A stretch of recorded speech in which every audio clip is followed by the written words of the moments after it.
This time we're taking a look at the Storm Shadow figure from the delayed G.I. Joe Retaliation movie line.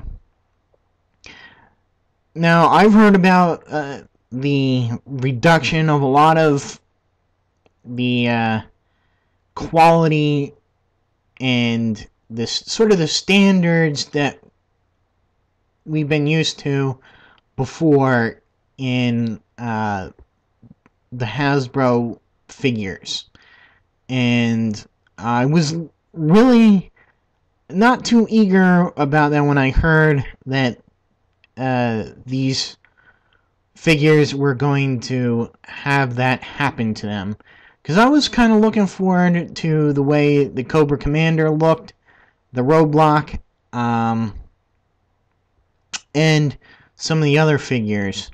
When I heard about that, I got very disheartened about the line. And really, it wasn't until I saw this figure and another in the stores that I was a little bit relieved, because I think they still work well with my existing 30th anniversary figures, and the gimmick is not too bad, and these figures haven't fallen prey to the reduced articulation and painting that some of the other figures have, as far as I can tell. Now, I've only seen 3 of the figures in stores, 3 of the single-carded figures in stores. And this was one of them, in Storm Shadow. I had to get him. I did not get the first G.I. Joe movie, Storm Shadow, just because I didn't really like the look of any of his figures. But this one looked pretty cool to me. It does look a little bit like the classic Storm Shadow, with a little modernized touches here and there. And, you know, even added to capture some of what appears to be in the movie, but not exactly what's in the movie. Now, he's pretty plainly painted with just really silver, white plastic, and the Cobra symbol there, and his face and eyes. Now, for accessories, he's got this little kind of chintzy backpack, really, that holds his 2 swords. His long sword there, and you can see some details on both the handle and on the non-sharp part of the blade. And you can see that carried out with the smaller blade as well. My only beef with the figure here is that, you know, the backpack here could have been done just a little bit better to hold the swords on more logically, because, you know, you would draw a sword from your back like this. You'd want it a little bit closer, but it doesn't fit in to the backpack that way. Same way with the small blade. You know, it doesn't fit in like that on the other side. So you have to put them in with the blades facing out, not in.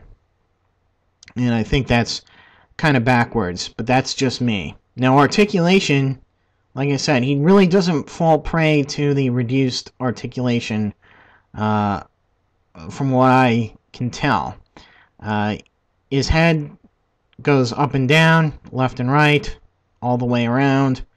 Arms go all the way around, out to the side, bend and rotate at the elbow. He's got wrist articulation that swivels and goes forward and back.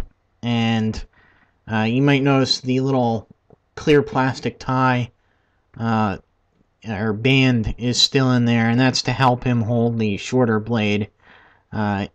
He does have a little bit of trouble grabbing a hold of that because of the way his hand is.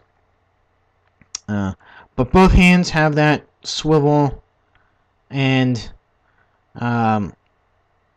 the angling front and back, so that's pretty nice. He's still got the upper torso articulation, which is nice as well.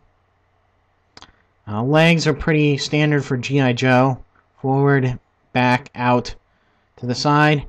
It's got double knee joints. And borrowing from the Marvel Universe, they've given him this ankle swivel joint as well as the forward and back movement. So that is pretty cool. You can get him in some nice wide stances that you would see a ninja get into. Now his gimmick here, it is a line here. You get not only a firing weapon here, so you can shoot that off with a line attached here, and you can secure this many different ways. Of course, you can find something that will this will grasp onto. You can even secure it by putting the rope around it and looping it through these little notches on the side here, so you might be able to secure it a little bit better. And help me out there, see, like so. And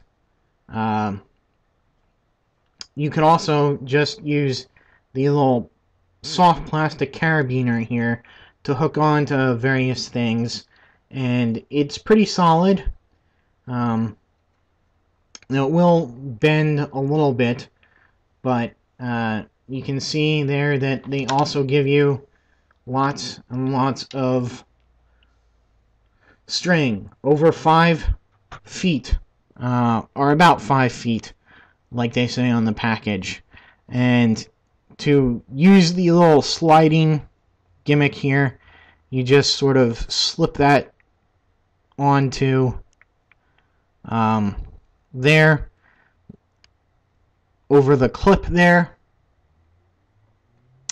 and you can use it like this, when you so you can use gravity to move this down. You can raise and lower it by the same way. So it is a pretty neat little zipline feature. The figure can either hold on to these little handles here, or here in the center, over here on the sides, or you can peg it into his back where the backpack plugs in. And it works pretty well, I must say.